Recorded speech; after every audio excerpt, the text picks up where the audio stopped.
सोनापुर गांव में एक राजा रहता था। उस राजा के पास काफी धन था। फिर एक दिन, माँ, मैं अपने दोस्तों के साथ जंगल में खेलने जा रही हूँ। नहीं बेटा, वहाँ जंगली जानवरों का खतरा है। नहीं माँ, मैं कुछ नहीं जानती। मुझे जाना है, जाना है, जाना है। हे भगवान, ये कितनी जिद्दी हो गई है।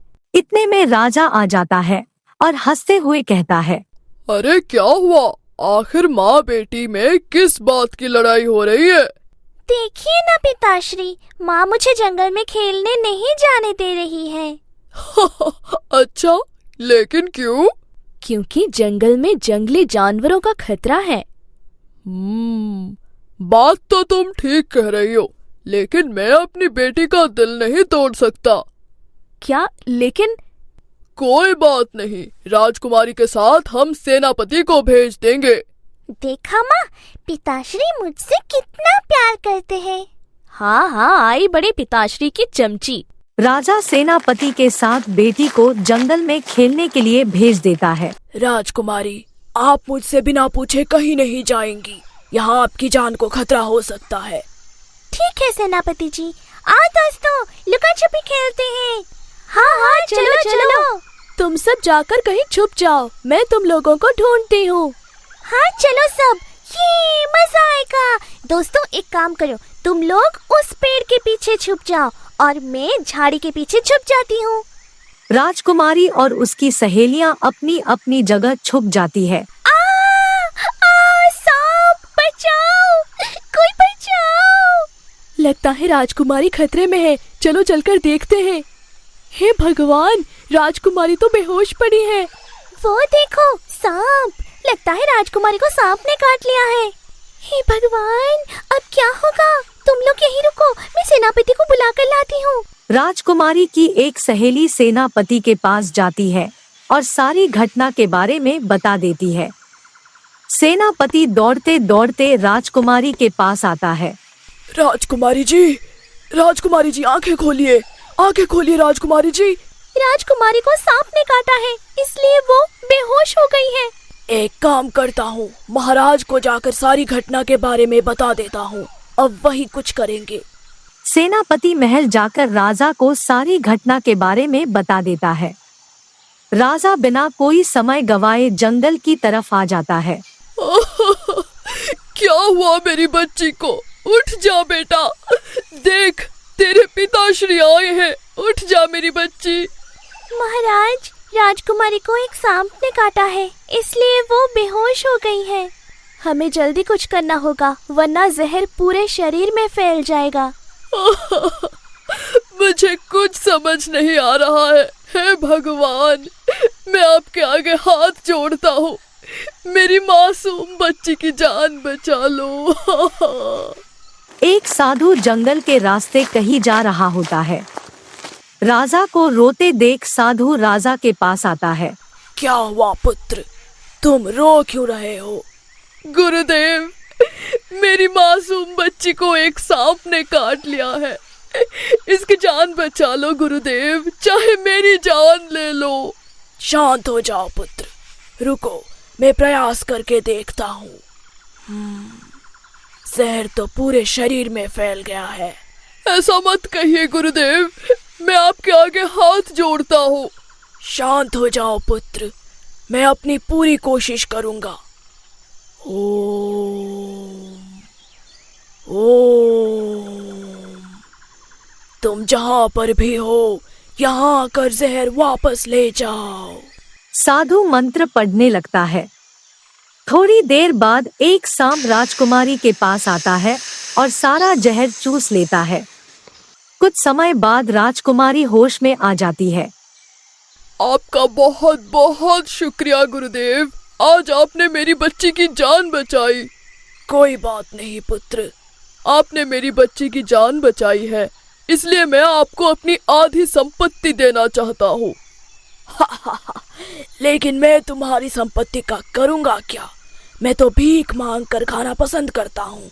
वो मैं नहीं जानता गुरुदेव, अगर आप मेरी ये भेंट स्वीकार करेंगे तो मुझे बहुत खुशी होगी। ठीक है पुत्र, जैसी तुम्हारी इच्छा। राजा अपनी आधी संपत्ति साधु के नाम कर देता है। ये बात पूरे गांव में फैल जाती है। अरे भैया, सुना आपने? महाराज ने अपनी आधी संपत्ति एक साधु के नाम कर दी है। हाँ भैया, अब तो उस साधु के मजे ही मजे हैं। दूर खड़ा होकर मेवालाल गांव वालों की बातें सुन रहा होता है। क्यों ना मैं जाकर उस साधु की दिन रात सेवा करूंगा। क्या पता मेरी सेवा से खुश होकर मुझे राजा की आधी संपत्ति दान में ही दे दे। मेवालाल जंगल की तरफ चला जाता है, जहाँ एक झोपड़ी के अंदर साधु तपस्या कर रहा होता है। ओम ओम ओम। प्रणाम गुरुदेव। आयुष्मान भव। क्या हुआ पुत्र?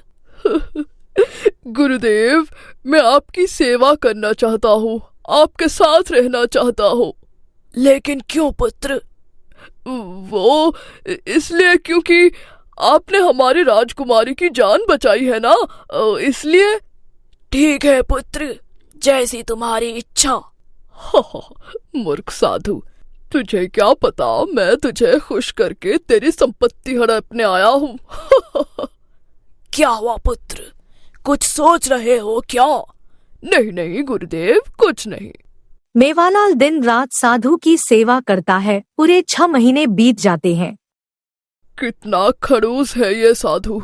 पिछले 6 महीने से इसकी सेवा कर रहा हूँ, लेकिन अभी तक इसने मुझे एक फूटी कौड़ी तक नहीं दी है। क्या हुआ पुत्र, अपने आप से कुछ बातें कर रहे थे क्या? नहीं नहीं गुरुदेव, कुछ भी तो नहीं। पुत्र, मुझे यहाँ काफी समय हो गया है, इसलिए मैं कहीं और तपस्या करने जा रहा हूँ। लगता है अब ये मुझे राजा की आधी संपत्ति देने वाला है। मैं तुम्हारी सेवा से बहुत खुश हूँ और मैं तुम्हें कुछ देना चाहता हूँ। हाँ मूर्ख साधु, मैं जानता हूँ कि तू मुझे राजा की आधी संपत्ति देने वाला है। मेरे पास तुम्हें देने के लिए ज्यादा कुछ तो है नहीं। लो, ये मेरा कमंडल रख लो। क्या?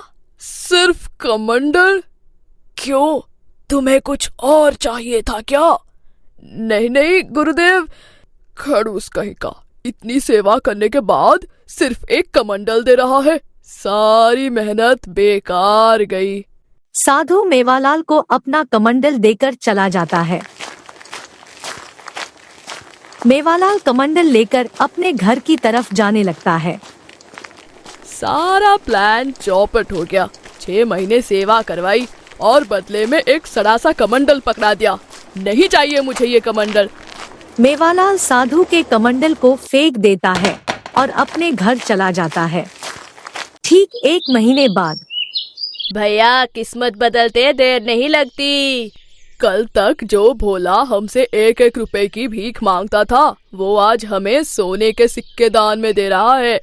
गांव वाले आपस में बातें कर रहे होते हैं। इतने में मेवालाल आ जाता है। मेवालाल, देख, तेरा गरीब दोस्त भोला आज अमीर आदमी बन गया है। जाकर मिलेगा नहीं उससे?